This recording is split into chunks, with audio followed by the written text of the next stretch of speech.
You ready? Yep, we're ready. All right, so I'm Carrie Doggett from Constitutional Rights Foundation, and with me you've been listening to the lovely voice of Laura Wesley, a name you must recognize with all of her many emails through the course of this year.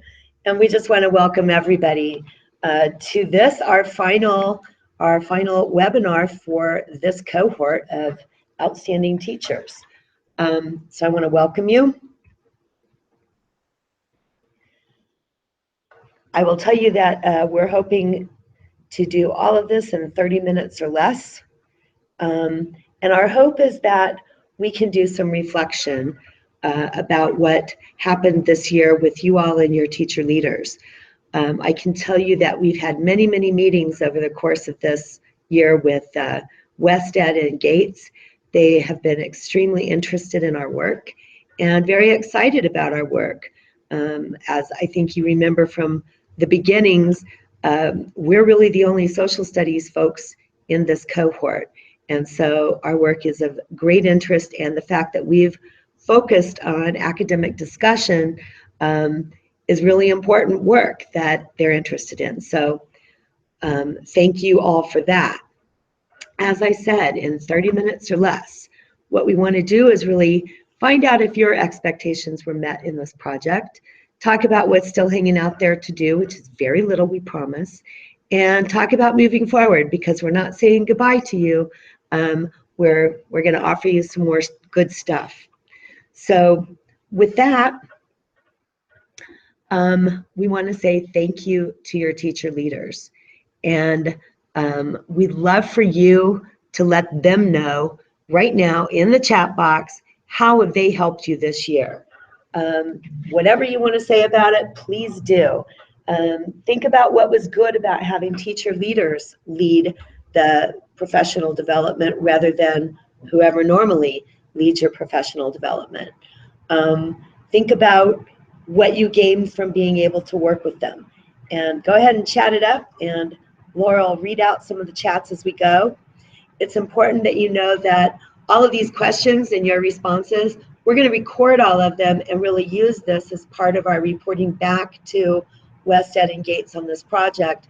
And we hope to be able to share some stories with them that they might publish, and we'll talk about that a little later. You can see your TLs up there on the screen. There they are. Florida, North Carolina, California. Terrific jobs they did. And we're looking forward to seeing your chats here. All right, so for Mr. Samuel, he did a shout out to Scott, said Scott was amazing, taught us how to present fun exercises where we can be a delegate and participate in debate. Let's see, and yes, food was good, thank you. Joseph, I think that's also with Scott's group, kept focused and informed. Of course, Christy, yes, North Carolina teachers, leaders are the bomb, so a good shout out to them. And then Regina and Ben, they've been very helpful, responsive throughout with lots of emails, keeping us updated. Love all that communication back and forth between the teacher leaders and the teachers. That's great. And loving having a teacher perspective, Jennifer, that's a good point, getting a teacher's perspective on things.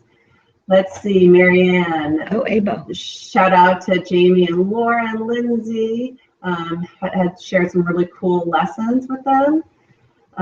Waller History for Abo was very approachable and helped when I wanted to access lessons that were applicable to my grade level. So that's good that the teachers are using the teacher leaders as people to help provide resources or point them in the right direction. Jamie was helpful if there was a problem. She responded very quickly when I had to email her. So thank you, teacher leaders. It sounds like you guys are being very responsive to the needs of the teachers.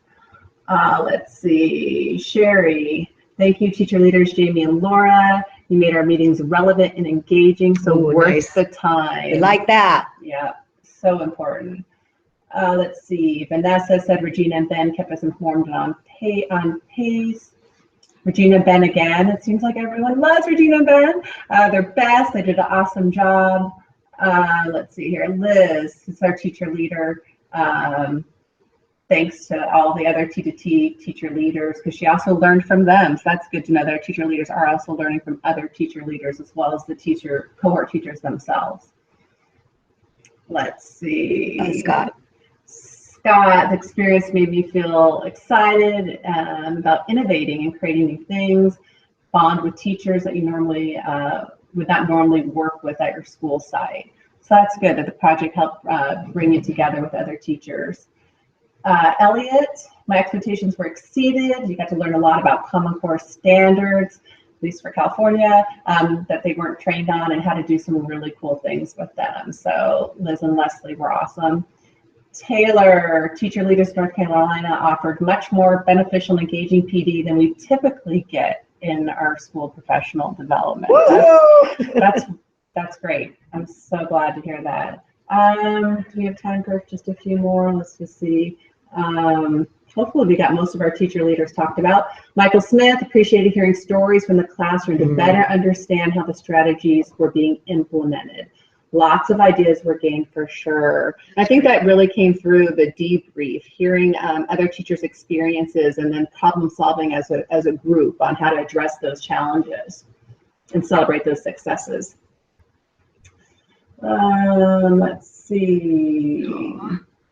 Well, these are great. Yeah, Sarah, the insider teacher leaders provided us with a differential necessary depending on the group of students, and overall our leaders were straightforward and approachable. That's great. Oh, wow. It's a lot. Do we want to? Yeah, we're going to move on, but we are keeping all of these and we'll pull them together and shoot them back out there, because I think it's really important that your teacher leaders hear from you about what happened here and how they impacted you. When I talked about expectations, our expectation, and I hope we all shared this, was to really engage students in academic discussion that's focused, students making evidence-based arguments, and diving into sources, using complex text. And so we're hoping that those expectations were dealt with. On top of engaging students in academic discussions, we also wanted to make this extremely standards aligned. And in a couple of seconds, you'll see on your screen, if you don't already, a few of the standards we think were addressed.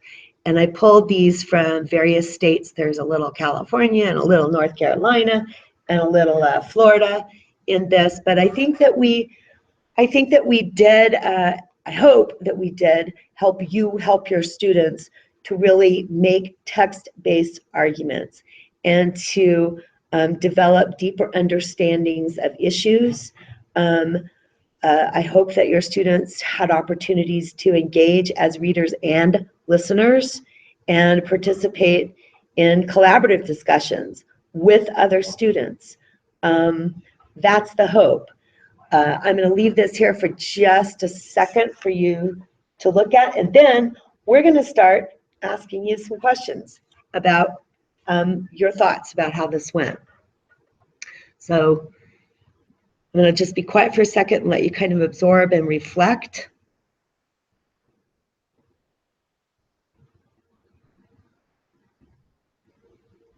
And chat.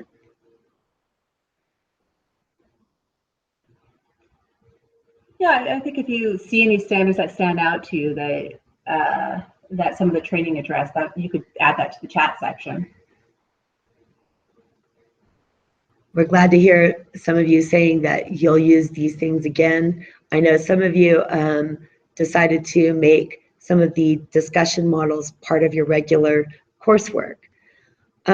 At the beginning of this program, we asked you a question, and a couple of hundred of you responded. And the question was, given that new standards are calling for every student to engage in academic discussion, and also it's part of the proven practices in civic learning, what are the challenges and impediments to this? And most of you, the top responses included getting every student to participate in discussion. And some of you elaborated on that. By participate, you mean stay on task and actually talk about the topic at hand and not what they did last night. and getting every student as opposed to the usual suspects who are, you know, the heavy talkers rather than the heavy listeners. You also talked about having the same students raise their hands all the time when you're trying to lead a discussion, a whole class discussion. Also, you talked about finding lessons and texts to be able to use with your students. And many of you talked about students ending up in arguments or just kind of being opinionated rather than making evidence-based claims. So our question to you is, and again, we're looking for that chat, did your experience in this program help with any of these challenges? And rather than just a yes, tell us in what way. And if it's a no, you can say that too. We'll be strong. We'll be tough. You can be negative too. So we're going to read off some of the chats as we hear them.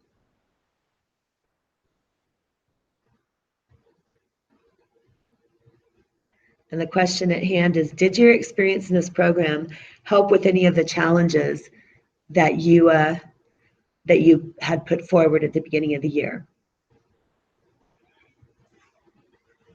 Right, and so Lauren mentioned that she learned how students really need to have some more time and space in teams and small group work to scaffold their own ideas before sharing with the class.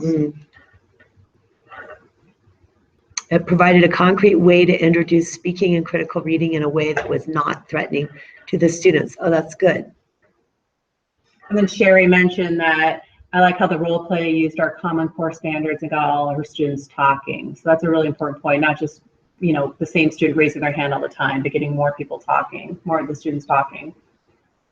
Students were open to talk and make mistakes. They were offered a nurturing atmosphere with sentence starters, graphic organizers, and think, pair, share. Good. Coming in hot and heavier. Let's see. Where'd you start off? So while our history, it's great to have access to new materials to engage more students in meaningful discussion that was structured and user-friendly. Two things strike me.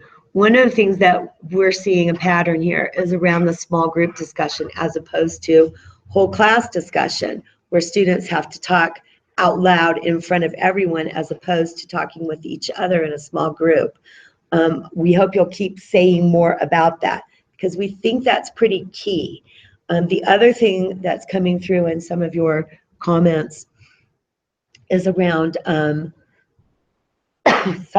is around helping students really identify with text and reach understandings, not necessarily agreements. That was part of the plan here. I think Liz and Leslie here in California as teacher leaders did a lot of work around the difference between the civil conversation approach and debate. And we've talked to Gates and Wested about that. They're super interested in that. So keep the comments coming and the stories coming. Yeah, Scott mentioned, I think that the program helped to encourage me to try the activities and commit to changing the nature of discussion and of argument among students. Oh, really important. The role play, Sandy said the role play helped me get many of the students involved who don't normally participate because I think having their role helped them feel that their voice was necessary and important. So assigning them that role and point of view was important. That's great. And we wonder, you can speak to this, we wonder if the role play simulation idea as academic discussion, you know, to be real honest with you, when I thought about that at first, I wasn't sure if it was going to work, but based on comments, I hope, and I want to hear from you, that there are ways to use role play and simulation activities that really are academic discussion. And my thinking around that, I hope, was that if students are put in some other role other than themselves, it sort of releases them to go ahead and take those risks and to make the mistakes that you all are talking about. So keep your chat going around that. I'm interested in that. Another set of questions for you, and we're going to try to take these one at a time, and feel free to keep answering the other question too. But let's say, imagine that you're talking to a brand new teacher who is interested in doing student-directed academic discussion as you all have been doing this year. And let's say that the teacher asks you this question: what are the key ingredients of a good discussion activity? Based on everything you know now from doing this project and your prior knowledge before, what would you all say are the key ingredients of a good, high quality discussion activity? We're going to be quiet and let you go for a minute, and we'll start reading some out. Engaging text is key. Students need something truthful, relevant, and meaningful to discuss. As the role play got going, they surprised themselves with how much they had to say. That's okay. The debrief, so Scott mentioned that the debrief is the key to the whole exercise. Students can walk away with a lot of misconceptions if it's not debriefed properly. So that's definitely important for a good discussion activity. Front loading. And I think I heard that a lot in the debrief webinars I attended about kind of front loading a little bit with the students. Let's see here. Let's see, Laura said engaging text is key. Students need something truthful, relevant, and meaningful to discuss. Cameron, a lot of our kids went into feeling nervous, like they didn't have much to add. But as the role play got going, they surprised themselves with how much they had to say. Let's see, Liz said CR protocol gives students lessons to discuss text and discuss text, not personal opinion. Go to Tina there. Tina, the civil discussion lesson, the civil conversation lesson, and the role play simulation activity helped me to make group projects more fun for my students. As a second-year teacher, group work is an area where I was struggling with. So I hope this has been helpful. That's key. So let's see. Providing students with appropriate resources and scaffolds definitely helps students engage more effectively in the academic discussions. Oswaldo set clear guidelines and time to think. It is very much a key ingredient, giving them that time. Sean, again, having students take time to create arguments for their claims. Respecting the opinions of others. Joy is so true. Let's see, Erica, basic knowledge of expectations on the student's level for how to act during discussion. Okay, let's look at question B here, because I want to be respectful of your time. And again, we are recording all of the things that you're saying, and they're really, really what we do this for, is to hear back from you and find out if this worked and how we can improve it for next year. B, the same brand new teacher asks you, how do I make sure this doesn't turn into a heated argument among students? And I think I did hear in the debrief where some of the conversations did kind of go towards that way and teachers had to intervene. But what would you tell that new teacher how to make sure that some sort of controversial issue doesn't turn into a heated argument among the students?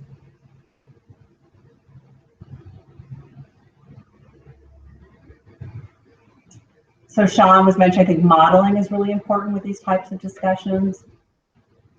Modeling respectful ways to participate in discussion and find opportunities to praise positive contributions. Lots of practice. Yeah, lots of practice.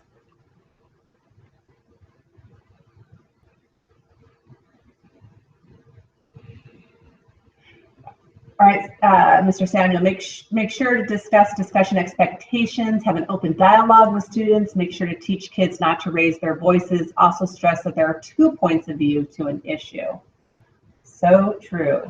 Remind them that their comments should not be personal in nature, and that's often with giving and assigning them a role, so it doesn't become so personal. Sheila, that's really a good one. A heated argument isn't necessarily a bad thing. It means passion. If it becomes a problem, because it gets personal. That's where the protocol and sentence starters are so valuable. Exactly. Using the protocol can help that. And like you all are saying, helping students understand that the point of this is to understand a lot of different points of view and then to arrive at your own point of view, not necessarily trying to change everybody else's mind. Let's talk about C. Same teacher, brand new teacher. She asks you, what impact should I expect doing these discussions? What impact should I expect these discussions to have on students? And now we're getting into, how do you think these types of discussion activities impact student learning?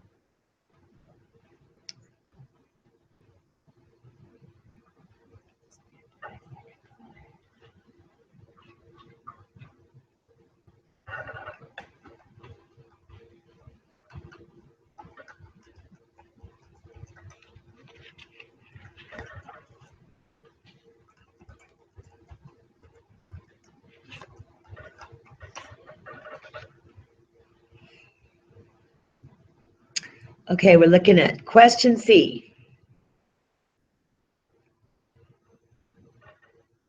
Students will think deeply, consider opposing points, and hopefully it will impact them outside the classroom.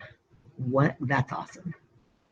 Having a wealth of varying opinions, yes, we want them to walk away with knowing different points of view. Then to spark interest and create connections. You guys are going so fast. I know. Tina, these discussions could give students more confidence in their abilities. It can make it a little easier for them to try new things in the future. Somebody was talking about expanding vocabulary too. Require them to internalize and construct meaning. That's great. Woodbridge lectures builds deeper content knowledge as well as literacy speaking skills. Sarah, there's a fine line between she's back into the heated arguments. Tell the students that's about reading and not the person. Lauren, I want students to recognize that their voice and internal values matter. Mr. Samuel, students will be able to gain skills helpful in entertainment fields, news reporting, political offices, law, acting, or just everyday civil or civic discourse. Yeah. So Aaron, it gives them a better understanding of the topic or concept. It gives them ability to make connections and feel more comfortable speaking in front of others.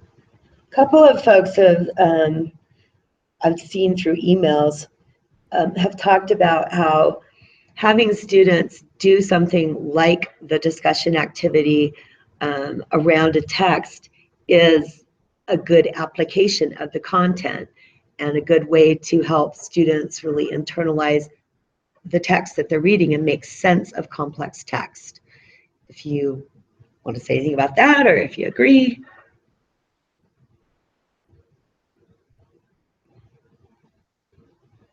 There we go. Allow students to lose the intimidation they often experience from engaging with complex text and formal discussion. Good.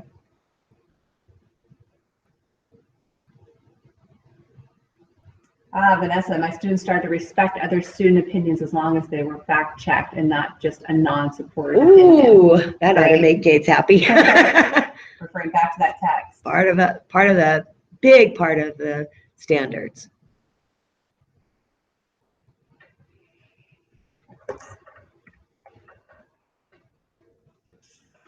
Let's see if there's any other.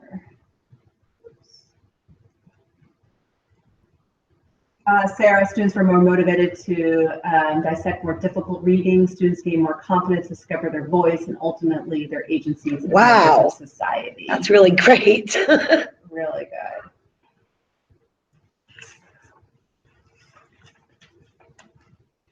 Any other comments? Oh, here we go. Fact checking, innovative idea. True, so true. Now, if only adults could learn to fact check.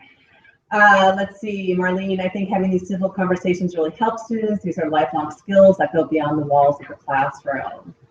Lauren, it helps give them a stronger voice and help students who may not always pay attention to current events, perhaps understand their relevance. These are great. These are really good. So there's just a final very few things to do. On our last call with Wested and Gates, they talked about wanting to collect some stories that they could publish about this project.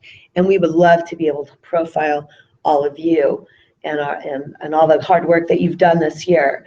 They're looking for stories, and we are too, around, from the cohort teacher's perspective, why having professional development and working with teacher leaders was effective and valuable to you as teachers. They're also looking for stories around how your participation in this program helped you make a greater impact on student learning.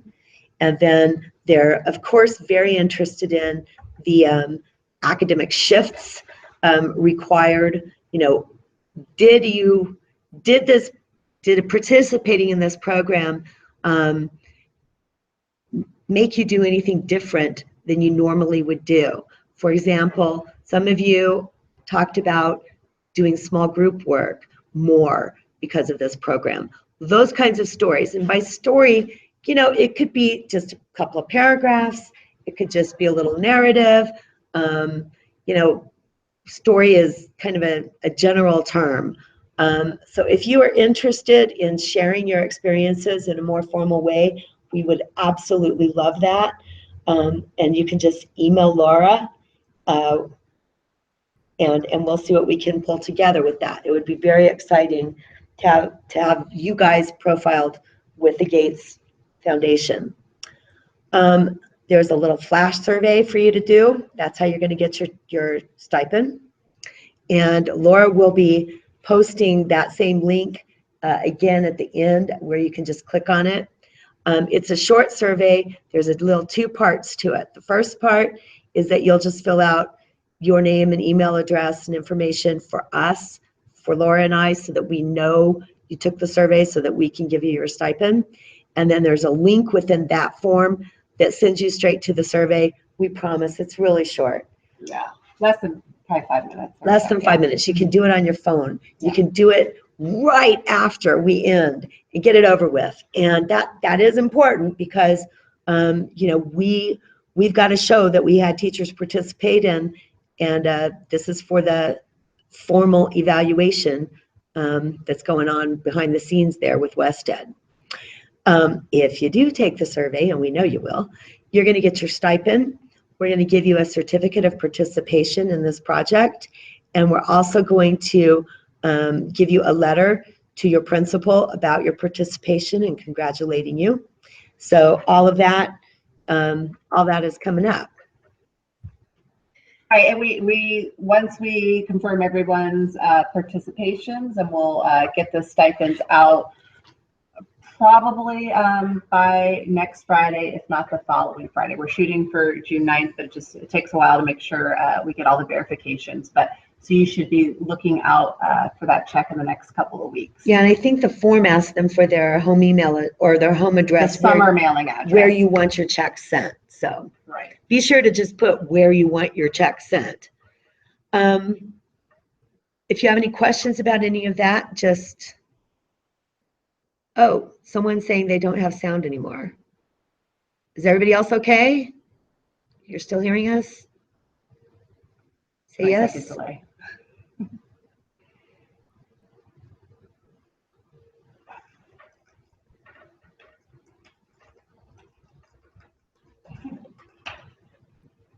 Great.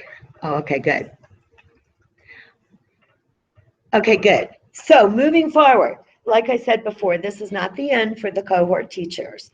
We're going to take all of the lessons and resources that you've seen on the Moodle site, and we're going to move it to a very simple place for you to access them, our CRF main website, and we will send you a link to that. And we'll be adding more and more resources as we go. On top of that, teacher leaders are free to invite you to participate in the online activities next year. They'll be doing reflection activities just as they did with you. And we'll also be doing many more webinars, and you'll get first dibs on those. We will be sending invitations to you. The webinars next year will be led by teacher leaders and possibly on some new resources, some new civil conversations or simulation activities that we're looking at producing this summer. And then the other thing that we would love for you to do is help us recruit for next year. We need to recruit about 340 teachers. Again, they'll be from Los Angeles and North Carolina and Florida. The teacher leaders who you've worked with, they're all going to stay with us next year. And I think we're adding a teacher leader in Florida. Yep, in Highlands County. So if you know anyone in Highlands County who wants to be part of this project, they can join now. As long as they can get there one time. And so we'll keep you posted on all of the things that are happening next year. We're not saying goodbye. We're just saying we're taking a pause and bringing on a bunch more teachers to do pretty much the same thing we did with you.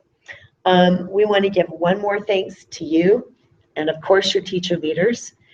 Now go take that flash survey, and Laura has put the link in the chat bar. And as we close out here right on time, if you have anything else you want to say, go ahead and put it in the chat bar. Otherwise, we are so grateful to you, and we hope this was a great experience for you. Yes, and for our teacher leaders, we'll be starting your own special webinar in the next 5 minutes. So if you can get connected to Adobe and call in, that would be fabulous. Thanks so much. And we'll leave this on for just a minute for any last thoughts.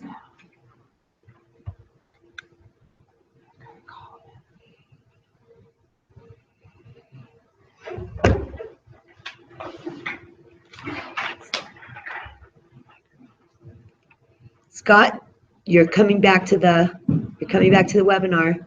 Don't tell us to have a great summer. You've got to come to the webinar. You can tell us in a minute.